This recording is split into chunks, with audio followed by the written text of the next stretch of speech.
अतिशय वेगवान स्वरूपात बातमी 36 जिल्ह्यांची या बुलेटिनमध्ये सुरुवात करूया। महायुतीमध्ये समन्वयाचा कोणताही अभाव नाही। सीएम पदाबाबतचा अंतिम निर्णय मोदी शहा घेतील। भाजपच्या निर्णयाला शिवसेनेचा पूर्ण पाठिंबा असेल असं म्हणत एकनाथ शिंदे यांनी नाराजीच्या सगळ्या चर्चा फेटाळून लावल्या। भाजप प्रदेशाध्यक्ष चंद्रशेखर बावनकुळे नाशिक दौऱ्यावर आहेत। नाशिकमध्ये ते प्रमुख पदाधिकाऱ्यांची तातडीची बैठक घेणार आहेत। बावनकुळे अचानक नाशिक दौऱ्यावर गेल्यानं राजकीय तर्कवितर्क लावले जात आहेत। कराड उत्तर विधानसभा मतदारसंघाचे नवनिर्वाचित आमदार मनोज घोरपडे यांची घोड्यावरून मिरवणूक काढली। गेली 25 वर्ष आमदारांना लोकांना दहशतीखाली ठेवलं होतं, त्याची मुक्ती झाल्याची टीका बाळासाहेब पाटील यांच्यावर आमदार मनोज घोरपडे यांनी केली। कुडाळमध्ये आज ठाकरे गटाची बैठक पार पडणार आहे। आमदार वैभव नाईक, जिल्हाप्रमुख संजय पडते, उपजिल्हाप्रमुख अमरसेन सावंत, युवासेना जिल्हाप्रमुख मंदार शिरसाट आणि महिला जिल्हा संघटक श्रेया परब यांच्या प्रमुख उपस्थितीमध्ये ही बैठक होईल। नागपूरमध्ये देवेंद्र फडणवीस यांचे बॅनर झळकलेले आहेत। फडणवीसच मुख्यमंत्री व्हावेत अशी मागणी करत कार्यकर्त्यांनी वापस आना पडेगा अशा आशयाचे बॅनर लावले। राष्ट्रवादी शरदचंद्र पवार पक्षाच्या विधिमंडळ गटनेतेपदी जितेंद्र आव्हाड यांची निवड करण्यात आली आहे। रोहित पाटलांची मुख्य प्रतोदपदी तर उत्तम जानकर यांची प्रतोदपदी निवड करण्यात आल्याची घोषणा प्रदेशाध्यक्ष जयंत पाटील यांनी केली आहे। भांडूपमध्ये उबाठाचे माजी आमदार रमेश कोरगावकर यांच्या कार्यालयाजवळून शिवसेनेचे विजयी उमेदवार अशोक पाटील यांची विजयी रॅली काढण्यात आली। यावेळी जल्लोष करत उबाठा पक्षाला डिवचण्याचा प्रयत्न झाला आणि त्यामुळे परिसरात पोलीस बंदोबस्त तैनात करण्यात आला। विधानसभा निवडणूक झाल्यानंतर निवडणुकीवर अविश्वास दाखवला जातो, याचं निवडणूक आयोगालाच निरसन करावं लागेल, अन्यथा न्यायालयीन लढा अवलंबला जाईल असा इशारा ठाकरे गटाचे नेते सचिन अहिर यांनी दिलाय। एकनाथ शिंदे सत्तेच्या बाहेर राहून काम करणार होते, पण शिंदेंनी सत्तेत राहून काम करावं अशी आमची इच्छा असल्याचं विधान भरत गोगावले यांनी केलंय। काहीही झालं तरी शिंदेंनी सत्तेत राहण्याचा आमचा आग्रह असेल असंही गोगावले म्हटले। विधानसभा निवडणूक लढवण्याचा फॉर्म्युला जुळला नाही, नाहीतर सुपडा साफ केला असता असा टोला मनोज जरांगे यांनी लगावलाय। यापुढील आंदोलन आझाद मैदानावर होणार असून मुख्यमंत्री कुणाचाही होऊ दे, आरक्षणाचा लढा सुरूच राहील असा इशारा देखील जरांगेंनी दिलाय। चांदिवली विधानसभा मतदारसंघात मुंबई काँग्रेसचे प्रतिनिधी सूरज सिंग ठाकूर यांनी नसीम खान यांच्या विरोधात काम केल्यामुळे त्यांना कारणे दाखवा नोटीस बजावण्यात आली आहे। दरम्यान चांदिवलीतून उमेदवारी मागितल्यानं आपल्या विरोधात षडयंत्र रचून नसीम खान यांनी खोटे आरोप केल्याचा खुलासा सूरज सिंह ठाकूर यांनी केलाय। नरेंद्र मोदी एकदा निवडणूक हरले तर पुन्हा निवडणूक लढवणार नाहीत, पण आपण हरून सुद्धा जिंकण्यासाठी उभे आहोत। 132 जागा जिंकले म्हणून तुमच्या मर्जीनुसार राज्य चालणार नाही, तर संविधानानुसार राज्य चालेल असं म्हणत असुद्दीन ओवैसी यांनी महायुतीला टोला लगावलाय। आपण नाना पटोलेंचे शिपाई नसून राहुल गांधींचे शिपाई आहोत असं म्हणत बंटी शेळके यांनी पुन्हा एकदा नाना पटोले यांच्यावर निशाणा साधलाय, तर नागपूरमधील पक्ष संघटनेवर त्यांनी शंका उपस्थित केली आहे। तिसऱ्यांदा निवडून आलेले चांदवडचे भाजप आमदार डॉक्टर राहुल आहेर यांनी मेळावा घेत मतदारांचे आभार मानले आहेत। मतदारसंघात जलसिंचन योजना राबवणार असल्याचं आश्वासन यावेळी आहेर यांनी दिलं। बीड शहरात शरदचंद्र पवार पक्षाचे नवनिर्वाचित आमदार संदीप क्षीरसागर यांचा नागरी सत्कार करण्यात आला। यावेळी बजरंग सोनावणे यांनी धनंजय मुंडेंवर टीकास्त्र डागलं। बीड जिल्ह्यामध्ये बूथ कॅप्चरिंगचा पायंडा पाडल्याचं म्हणत त्यांनी मुंडेंना टोला लगावला। काँग्रेस नेते सुनील केदार यांच्या उपस्थितीमध्ये ईव्हीएम बंदची मागणी करण्यात आली। इलेक्ट्रॉनिक मशीन सोर्स कोड शिवाय तयार होत नाही, त्यात टेम्परिंग केलं जाऊ शकतं खरं तर असा आरोप देखील सुनील केदार यांनी केला। आमदार संजय राठोड यांना उपमुख्यमंत्री पद द्या अशी मागणी बीडमधील बंजारा समाजानं केली आहे। यासाठी बंजारा समाजातील नागरिकांनी तुळजापूरपर्यंत पायी दिंडी काढत भवानी मातेकडे साकडं घातलं। पुणे जिल्ह्यातील नवनिर्वाचित आमदार शंकर मांडेकरांनी भिडे गुरुजींची भेट घेतली। आमदार म्हणून निवडून आल्यानं मांडेकरांनी सदिच्छा भेट घेतली। त्यांच्या या भेटीचा व्हिडिओ व्हायरल होतोय। आता एक मोठी बातमी, खासदार प्रणिती शिंदे यांनी निवडणुकीच्या मुद्द्यावरून टीका केली आहे। ही निवडणूक सरळ नव्हती, काही गोष्टींमध्ये त्यांनी षडयंत्र केल्याचा आरोप प्रणिती शिंदे यांनी केलाय। ही लोकशाही पद्धतीनं झालेली निवडणूक नव्हती, पण ही निवडणूक आपण हरलेलो नाहीत, आपला विजयच झालेला आहे असं म्हणत त्यांनी काँग्रेस कार्यकर्त्यांचं मनोबल उंचावण्याचा प्रयत्न केला। तसंच त्यांनी मागच्या रस्त्यानं येत ईव्हीएम मॅनिप्युलेट करून त्यांनी ते 133च्या आकड्यापर्यंत पोहोचले आणि त्यामुळे भाजपच्या कोणत्याच नेत्याच्या चेहऱ्यावर आनंद दिसत नाही असा टोला देखील लगावलाय। हे स्ट्रेट इलेक्शन नव्हतंच, हे लोकशाहीचं इलेक्शन नव्हतं, ही तत्वाची लढाई नव्हतीच। तरी तुम्ही लढला, तरी तुम्ही टिकला, त्याबद्दल तुमचे मनापासून आभार मानतो। महाराष्ट्र जिंकले, पण त्यांच्या चेहऱ्यावर आनंद नाही आहे, कारण त्यांना माहिती माहिती आहे की ते मागच्या रस्त्याने येऊन ईव्हीएम मॅनिप्युलेट करून ते आज त्या ठिकाणी 133च्या चेक आहेत. त्यांच्या बीजेपीच्या कोणाच्याही चेहऱ्यावर आनंद नाही. तुम्ही ऑब्झर्व करा, अजूनही त्यांच्यात ताळमेळ नाहीये. पुन्हा एकदा बातम्या पाहूयात वेगवान स्वरूपात. रिझर्व्ह बँक ऑफ इंडियाच्या या आठवड्यात होणाऱ्या पतधोरण समितीच्या बैठकीत व्याजदरांमध्ये कोणताही बदल केला जाणार नाही असा अंदाज आर्थिक क्षेत्रातील जाणकारांनी व्यक्त केलेला आहे. गव्हर्नर शक्तिकांत दास यांच्या अध्यक्षतेखाली ही बैठक 4 ते 6 डिसेंबर या काळामध्ये पार पडणार आहे. अलीकडच्या काळात सोनं गहाण ठेवण्याचं प्रमाणात कमालीची वाढ झाली आहे. चालू आर्थिक वर्षाच्या पहिल्या 7 महिन्यात बँकांमध्ये सोनं दागदागिन्यांच्या बदल्यांमध्ये घेतल्या जाणाऱ्या कर्जाचं प्रमाण हे 50.4% इतकं वाढलंय. सणासुदीच्या काळात नोव्हेंबरमध्ये पेट्रोल आणि डिझेलची विक्री वाढलेली आहे. सरकारी कंपन्यांच्या आकडेवारीनुसार पेट्रोल विक्री 8.3% वाढून 31 लाख टनावर तर डिझेलची विक्री 59% वाढून 72 लाख टनावर पोहोचली आहे. एसटी महामंडळाकडून 14% भाडेवाढीचा प्रस्ताव शासनाकडे पाठवण्यात आला आहे. एसटी महामंडळ आर्थिक अडचणीमध्ये असून इंधन दरवाढ तसंच कर्मचाऱ्यांचं वेतन वेळेमध्ये होत नसल्यानं भाडेवाढ होण्याची शक्यता आहे. बदलापूर रेल्वे स्थानकाजवळील रेल्वेच्या भुयारी मार्गाचा स्लॅबचा काही भाग तुटलेला अवस्थेत होता. दुरवस्थेसंदर्भातची बातमी न्यूज 18 लोकमतनं दाखवल्यानंतर रेल्वे प्रशासनानं त्याची दखल घेत दुरुस्त केलाय. भुसावळ शहरात पाणी पुरवठा करणाऱ्या 10 MLD क्षमतेच्या यंत्रणेचं काम अपूर्ण आहे आणि त्यामुळे ऐन हिवाळ्यात 10 दिवसाआड पाणी पुरवठा होत असल्यानं नागरिकांची गैरसोय होते. हे रोटेशन किमान 2 दिवसांनी कमी होईल असं पालिकेनं दिलेलं आश्वासन फोल ठरलंय. थंडीच्या दिवसात कडधान्यांच्या दरामध्ये वाढ होण्याची शक्यता व्यापाऱ्यांकडून व्यक्त होत आहे. बाजारामध्ये चणा डाळ आणि तूर डाळ याचे दर वाढले असून खाद्यतेल देखील ऑक्टोबरपासून महागलेलं आहे आणि त्यामुळे मुंबईकरांना महिन्याचा खर्च करताना काटेकोर नियोजन करावं लागतंय. सोयाबीन उत्पादक शेतकरी संकटात सापडला असून सोयाबीनच्या दरात मोठी घसरण झालेली आहे. शेतकऱ्यांना हमी भावापेक्षा कमी दर मिळत असल्यानं मोठा फटका बसलाय. सोयाबीनला कमी दर मिळत असल्यानं शेतकऱ्यांकडून भाववाढ होईल या आशेनं सोयाबीन विक्री न करता भाववाढीची प्रतीक्षा केली जाते. लसणाच्या दरातील वाढ सुरूच आहे. 350 ते 360 रुपये किलोनं विक्री होणारा संकरित लसूण आता 400 ते 450 आणि गावरान गुलाबी लसूण 450 ते 460 रुपये किलोनं विक्री होतोय.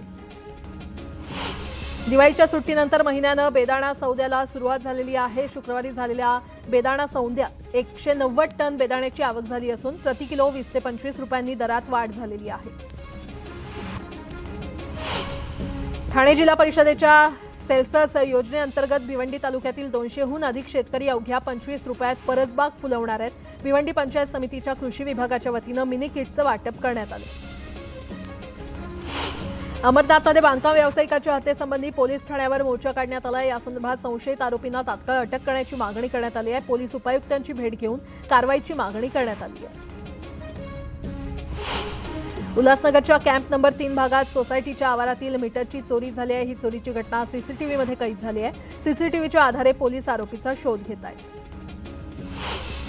पीएमपीनं आता बस चालक आणि वाहकांची कंत्राटी भरती करण्याचा निर्णय घेतला आहे. त्यामुळे बसेस पाठोपाठ आता चालक आणि वाहक देखील कंत्राटी असणार आहेत. दुचाकीवर बसणाऱ्या चालकासह मागे बसणाऱ्यासाठी हेल्मेट सक्ती करण्यात आली आहे. दरम्यान नियमांचं उल्लंघन करणाऱ्यांवर 1000चा दंड वसूल केला जाणार आहे. या नव्या नियमाच्या अंमलबजावणीस सुरुवात करण्यात आली आहे. सरकारनं नोव्हेंबर 2024मध्ये जीएसटीमधून 1.82 लाख कोटी जमा केलेले आहेत. वार्षिक आधारावर 8.5% वाढ झाली आहे. एप्रिलपासून जीएसटीमधून 19.74 लाख कोटी रुपये संकलन करण्यात आले. मुंबई पुणे द्रुतगती महामार्गावर अपघातांचं सत्र सुरू आहे. रायगड हद्दीमध्ये खालापूर भागात महामार्गावर आडोशी डेथ स्पॉट बनला असून 11 महिन्यात या परिसरात 85 अपघात झाले असून 25 जणांचा मृत्यू झालाय तर 38 जण जखमी झाले.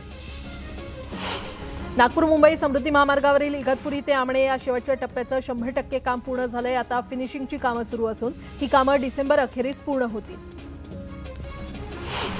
धाराशिव तुळजापूर सोलापूर रेल्वे मार्गाच्या कामाला गती आलेली आहे. या रेल्वे मार्गाचं 25% काम पूर्ण झालं असून लहान मोठे 50 पूल उभारले जाणार आहेत. दरम्यान सोलापूर धुळे राष्ट्रीय महामार्गावर 106 मीटर लांबीचा सर्वात मोठा पूल साकारला जाणार आहे.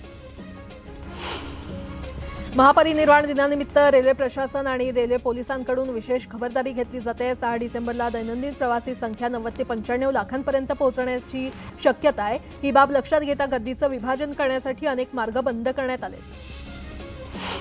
मध्य रेल्वेच्या प्रमुख स्थानकांवर फलाट तिकिटांच्या विक्रीवर तात्पुरती बंदी घालण्यात आली आहे। महापरिनिर्वाण दिनानिमित्त प्रवाशांची गर्दी टाळण्यासाठी मध्य रेल्वेने हा निर्णय घेतला आहे। त्यानुसार फलाट तिकिटांच्या विक्रीवर आजपासून ते 9 डिसेंबरपर्यंत निर्बंध असतील। आता एक मोठी बातमी, सीएम कुणीही झालं तरी संघर्ष सुरूच राहील, जरांगेंनी सत्ताधाऱ्यांना असा थेट इशारा दिलाय। मुंबईमध्ये आझाद मैदानात आंदोलन होऊ शकतं असं देखील जरांगे म्हटलंय। आरक्षणाची चळवळ ही थांबणार नसल्याचा इशारा जरांगे पाटील यांनी दिलाय।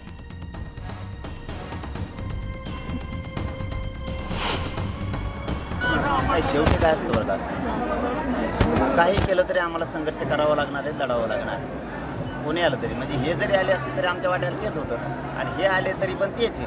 आमच्या चळवळीवर विश्वास आहे, कोणी झालं तरी मुंडकर पाय देऊन आरक्षण घ्या। विषयावरती काय बोलून उपयोग नाही, पण एक मात्र खरं आहे की आम्ही आमचं आमरण उपोषण, सामूहिक आमरण उपोषण आंतरवलीवर ठाम आहे।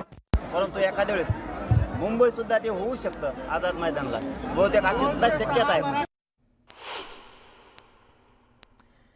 पुन्हा एकदा बातम्या वेगवान स्वरूपात। कल्याणमधील ऐतिहासिक दुर्गाडी किल्ल्याच्या डागडुजीला स्थगिती देण्यात आलेली आहे। दुर्गाडी किल्ल्याच्या कामासाठी 12.5 कोटींचा निधी मंजूर झालाय। त्याप्रमाणे 12.5 कोटींचं कामही पूर्ण झालंय। मात्र उर्वरित कामाला स्थगिती दिल्यानं शिवसैनिक आक्रमक झाले। कोकण रेल्वेच्या प्रवाशांना प्रवासादरम्यान दर्जेदार खाद्यपदार्थ पुरवण्याचा निर्णय कोकण रेल्वेनं घेतलेला आहे। त्यामुळे प्रवाशांना दिलासा मिळालाय।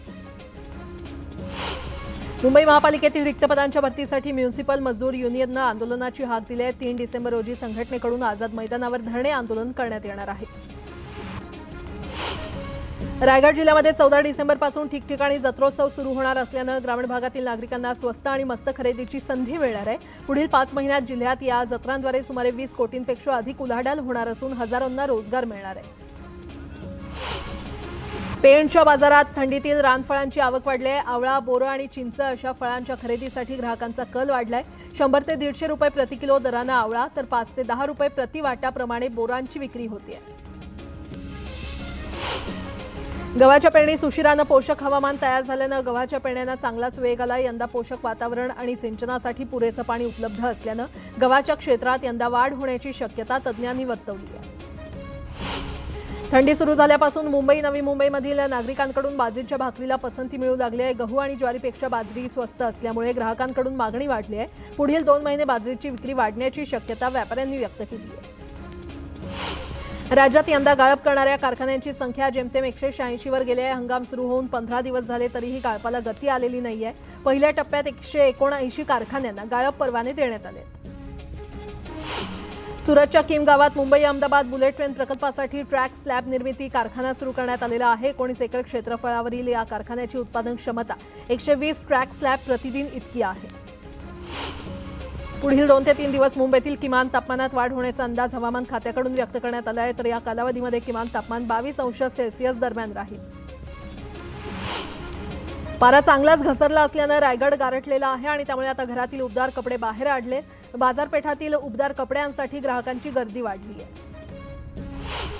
मुंबई शहरात थंडीचा कडाका वाढू लागलाय। वाढत्या थंडीमुळे मॉर्निंग वॉकसाठी बाहेर पडलेले नागरिक स्वेटर आणि कानटोपीचा वापर करतानाचे चित्र पाहायला मिळते। ठिकठिकाणी शेकोट्या पेटवल्याचं चित्र देखील पाहायला मिळते। शेतकऱ्यांनी पीक विमा तात्काळ काढण्यास सुरुवात करण्याचं आवाहन करण्यात आलंय। केवळ 1 रुपया भरून शेतकरी पीक विमा उतरवू शकतील। तर हरभऱ्यासाठी 15 डिसेंबर ही विमा भरण्याची शेवटची तारीख आहे। कृषी उत्पन्न बाजार समितीमध्ये मिळणारा घाऊक भाजीपाला जेव्हा भाजी विक्रेत्यांपर्यंत येतो तेव्हा या भाज्यांच्या किमतींमध्ये वाढ झाल्यानं निदर्शनास येतं आणि त्यामुळे अनेकांची पावलं घाऊक बाजाराकडे वळतात। मात्र पालेभाज्या लगेच खराब होत असल्यानं या ठिकाणी येणारे ग्राहक फळभाज्या खरेदी करण्याला जास्त प्राधान्य देत आहेत। कापसाला यंदा अपेक्षित भाव देखील मिळत नसल्याची स्थिती आहे आणि त्यामुळे अनेक शेतकऱ्यांनी भाववाढीच्या अपेक्षेनं कापूस घरातच साठवून ठेवला आहे। नंदुरबार बाजार समितीच्या खरेदी केंद्रात कापसाला प्रतवारीनुसार 6,500 ते 7,150 रुपयांपर्यंत भाव मिळतोय। राज्यातील बाजारात कांद्याची 39,070 क्विंटल इतकी आवक झाली आहे। यात पुणे बाजारात लोकल आणि अहमदनगर बाजारात लाल कांद्याची सर्वाधिक आवक झाली आहे।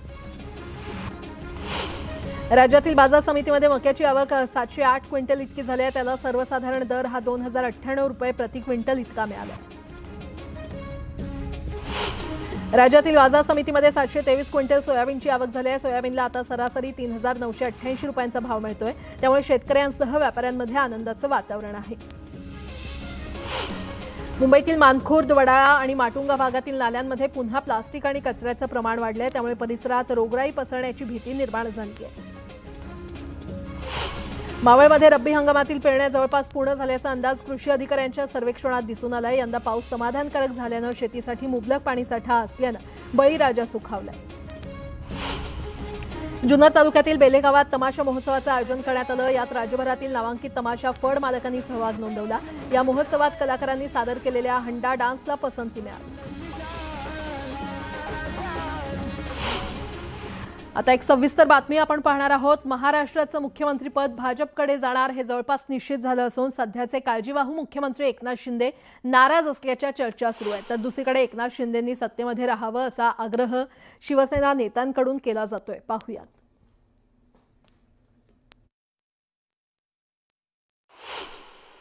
आमचा आग्रह हाच आहे की शिंदे साहेबांनी उपमुख्यमंत्री व्हावं, त्यांनी सत्तेत राहावं, उपमुख्यमंत्री व्हावं आणि पक्षाचं काम असतील तर आमच्यासारख्या शिलेदारांना त्यांनी आदेश करावे. त्यांनी जर सांगितलं तर पण तुमच्यावर जबाबदारी नाही, शिंदे साहेबच आम्ही करू.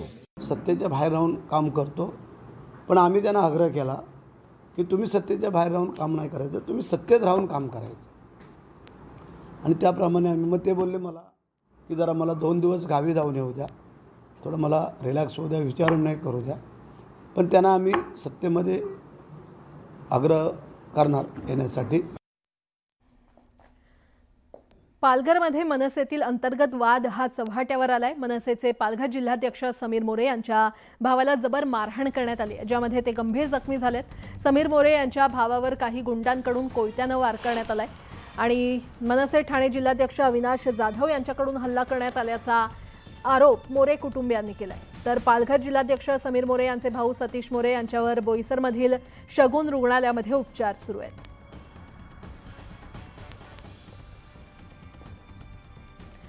ठाणे आणि पालघर जिल्ह्यामध्ये मनसेला एकही जागा मिळाली नाही आणि त्यामुळे मनसेचे जिल्हाध्यक्ष अविनाश जाधव यांनी राजीनामा दिलाय. पराभवाची जबाबदारी स्वीकारत त्यांनी जिल्हाध्यक्षपद सोडलेलं आहे.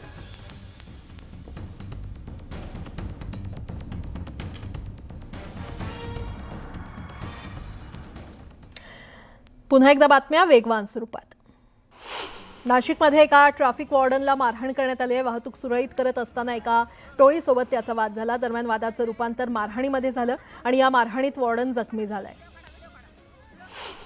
मुंबईतील कुर्ला एलबीएस रोडवर रात्री मोठा अपघात झालाय. भरधाव वेगात आलेल्या डंपरनं ऑटो रिक्षासह अनेक दुचाकींना धडक दिली. अपघाताच्या वेळी चालक रिक्षातच होता. डंपर उलटल्यानं रिक्षा चालक गंभीर जखमी झालाय. तुर्भे सेक्टर 22 मधील 3 मजली इमारतीच्या पहिल्या मजल्यावर भीषण आग लागली. दरम्यान अगरबत्तीचं गोदाम असलेल्या बंद खोलीमध्ये ही आग लागल्याची प्राथमिक माहिती आहे. चंद्रपूर गडचिरोली राष्ट्रीय महामार्गावरील सावली शहराजवळ एसटी बसचा अपघात झाला. स्टेअरिंगमध्ये तांत्रिक बिघाड झाल्यानं बस रस्त्याच्या कडेला गेली. मात्र चालकानं प्रसंगावधान राखत बसवर नियंत्रण कायम ठेवलं, त्यामुळे मोठा अनर्थ टळला. जुन्नर तालुक्यातील अणे पठार भागातील शिंदेवाडी येथे बैलगाडी शर्यतीचं आयोजन करण्यात आलं होतं. बैलगाडा शर्यतीमध्ये 155 नामांकित बैलगाडा मालकांनी सहभाग घेतला होता. बैलगाडा शर्यती पाहण्यासाठी बैलगाडा मालकांसह शौकीनांनी मोठी गर्दी केली होती. जळगावच्या कासोदामध्ये श्रीराम उत्सव समितीतर्फे श्रीराम कथेचं आयोजन करण्यात आलंय. या कथेच्या सुरुवातीला ग्रंथ मिरवणूक काढण्यात आली. यावेळी ग्रंथ डोक्यावर घेत महिलांनी बँडच्या तालावर गरबा दांडिया खेळत मिरवणुकीची शोभा वाढवली. लोणीच्या संत सखाराम महाराजांच्या रथोत्सवासाठी हजारो भाविकांनी गर्दी केली. रथोत्सवासाठी विविध जाती धर्माच्या मानकऱ्यांना मान देऊन रथ ओढण्याची 146 वर्षांची परंपरा आहे. कृतज्ञता व्यक्त करण्यासाठी आणि नवस फेडण्यासाठी हजारो भाविकांनी 3 मजली लाकडी रथ ओढला.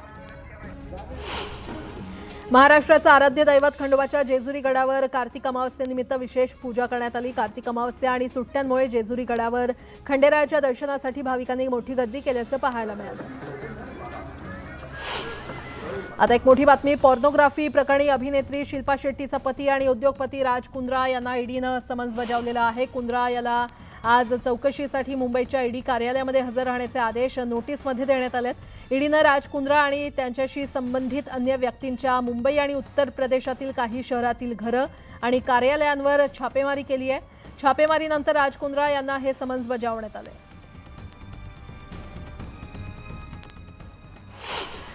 नागपूर शहरातील एकूण 6.68 लाख मालमत्ता धारकांपैकी केवळ 2.60 लाख जणांनी 133 कोटी मालमत्ता कर मनपाकडे जमा केलेला आहे. अद्यापही 61% थकबाकी म्हणजेच 900 कोटी रुपये मनपाला प्राप्त होणं बाकी आहे. तर 31 डिसेंबरपर्यंत थकबाकी करून 10% सवलतीचा लाभ नागरिकांना मिळणार आहे. दक्षिण नागपूरमधील काँग्रेसचे पराभूत उमेदवार गिरीश पांडव यांनी ईव्हीएम तपासणीसाठी अर्ज केला. यासाठी त्यांनी 3 लाख रुपये मोजलेत. मतदानाच्या दिवशी संध्याकाळी 5 ते 11:30 दरम्यान वाढलेल्या मतदानाला घेऊन त्यांनी आक्षेप नोंदवला. फेंगल चक्रीवादळाचा दक्षिण भारतावर मोठा परिणाम होतोय. केरळ आणि आंध्रमध्ये चक्रीवादळाच्या पार्श्वभूमीवर मुसळधार पावसाचा इशारा देण्यात आलाय. केरळमधील 4 जिल्ह्यांमध्ये हा पावसाचा अलर्ट देण्यात आलाय. हरियाणा आणि महाराष्ट्रात काँग्रेसचा दारुण पराभव झाल्यानंतर आम आदमी पार्टी सतर्क झाली आहे. अशातच या पक्षानं दिल्लीची आगामी विधानसभा निवडणूक स्वबळावर लढवण्याचा निर्णय घेतलाय. पक्षाचे प्रमुख अरविंद केजरीवाल यांनी निवडणुकीआधी एकला चलोरेचा नारा दिलाय.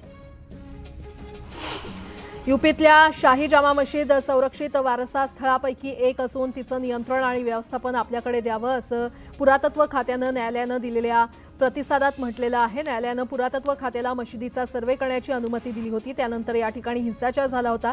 यामध्ये 4 जणांचा मृत्यू झाला.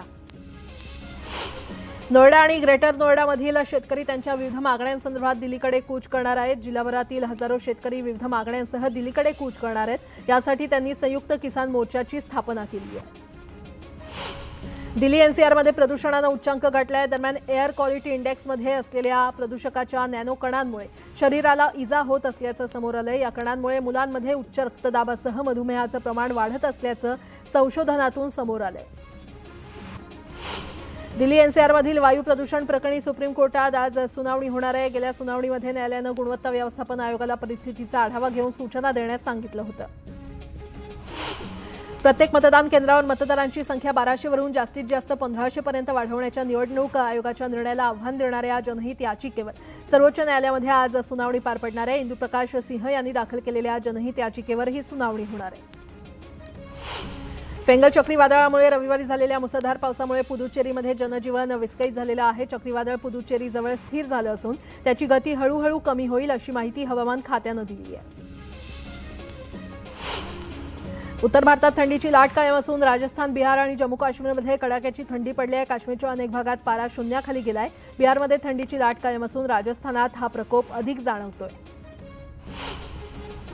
मध्य प्रदेशातील उज्जैन येथील महाकाल मंदिरात अर्पण करण्यासाठी आता एटीएम मधून प्रसाद मिळणार आहे. मुख्यमंत्री मोहन यादव यांनी लाडू एटीएम सुरू केलंय.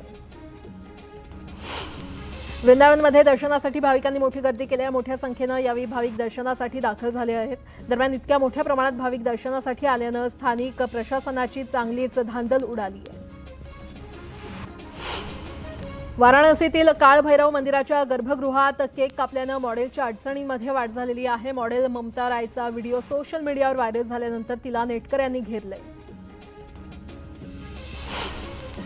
यूपीच्या लखीमपूरमध्ये खिरीमध्ये पार्टी दरम्यान गोळीबार झाल्याची घटना घडली आहे. हवेत गोळीबार केल्यानंतर विक्ट्रीचं चिन्ह दाखवण्यात आलं. मध्य प्रदेशातील धार येथे जमिनीच्या वादातून 2 गटात गोळीबार झाला. अनेक जण जखमी झाले असून पोलिसांनी गुन्हा दाखल केलाय. यूपीच्या मुरादाबादमध्ये महिला कॉन्स्टेबलला छेडछाड करून मारहाण करण्यात आली आहे. मारहाणीची ही घटना सीसीटीव्हीत कैद झाली आहे. मारहाण केल्याबद्दल पोलिसात गुन्हा दाखल करण्यात आला असून पोलिसांकडून आरोपीचा शोध घेतला जातोय. दिल्लीतील नरेना येथे 36 वर्षीय तरुणाची चाकूनं भोसकून हत्या करण्यात आली. संतप्त कुटुंबियांनी रास्ता रोको करून निदर्शनं केली. मध्य प्रदेशच्या मुरैनामध्ये मद्यधुंद अवस्थेत एका मित्रानं दुसऱ्या मित्राची हत्या केली आहे. तर हत्येची घटना सीसीटीव्हीमध्ये कैद झाली असून पोलीस स्थानकात गुन्हा दाखल करण्यात आलाय.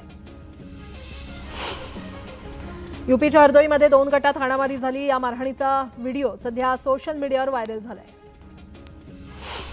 बिहारच्या किशनगंजमध्ये भर दिवसा बंदुकीच्या धाकावर व्यावसायिकाच्या मुलानं लाखोंची रोकड लुटली. दुचाकीवरून आलेल्या 3 चोरट्यांनी हा गुन्हा केल्याचं समोर आलंय. मध्य प्रदेशच्या हरदामध्ये भरधाव वाहनानं 2 कार आणि 3 मोटारसायकलला धडक दिली. दरम्यान पोलिसांनी आरोपी चालकाला ताब्यात घेतलंय.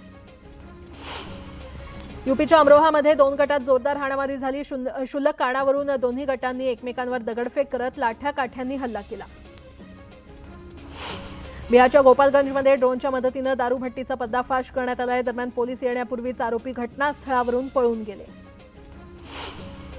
उत्तराखंडच्या चमोलीमध्ये पोलीस ठाण्यामध्ये अस्वलाकडून कुत्र्यांची पिल्लांची शिकार करण्यात आली आणि त्यामुळे परिसरात अस्वलाची दहशत पसरली आहे. पिलीभीतमध्ये अजगर दिसल्यानं लोकांमध्ये भीतीचं वातावरण होतं. गावकऱ्यांनी अजगराला पकडून वनविभागाच्या टीमच्या स्वाधीन केलंय. जम्मू काश्मीरच्या सोनमर्गमध्ये जोरदार बर्फवृष्टी सुरू आहे. रस्त्यावर बर्फाचा थर साचलाय आणि त्यामुळे काही रस्ते देखील बंद आहेत. रस्ते वाहतूक सुरळीत करण्यासाठी BROच्या टीमचे प्रयत्न सुरू आहेत. ओडिशाच्या पुरी येथील ब्लू फ्लॅग बीचवर नौदलानं नौदल दिनाचा सराव केला. 4 डिसेंबर रोजी नौदल दिन साजरा केला जाणार आहे. ब्रिक्स देशांकडून अमेरिकेच्या डॉलरच्या जागी स्वतंत्र चलन आणण्याचा प्रयत्न झाला तर काही देशांना 100% कराचा सामना करावा लागेल अशी धमकीच राष्ट्राध्यक्ष डोनाल्ड ट्रम्प यांनी दिली आहे. असा प्रयत्न करणाऱ्यांना अमेरिकेतील बाजार सोडावा लागेल असाही इशारा त्यांनी दिला आहे. पॅलेस्टिनी निर्वासितांसाठी काम करणाऱ्या संयुक्त राष्ट्रांच्या एजन्सीनं गाझामध्ये मदत सामग्रीचा पुरवठा थांबवण्याची घोषणा केली आहे. त्यामुळे 18 लाख लोकांना उपासमारीचा सामना करावा लागणार आहे. जय शहा यांनी आयसीसीच्या अध्यक्षपदाचा पदभार स्वीकारलाय. 36 वर्षीय जय शहा आयसीसीचे सर्वात तरुण अध्यक्ष झालेत. दरम्यान महिला क्रिकेटला चालना देणार असल्याची भावना त्यांनी व्यक्त केली.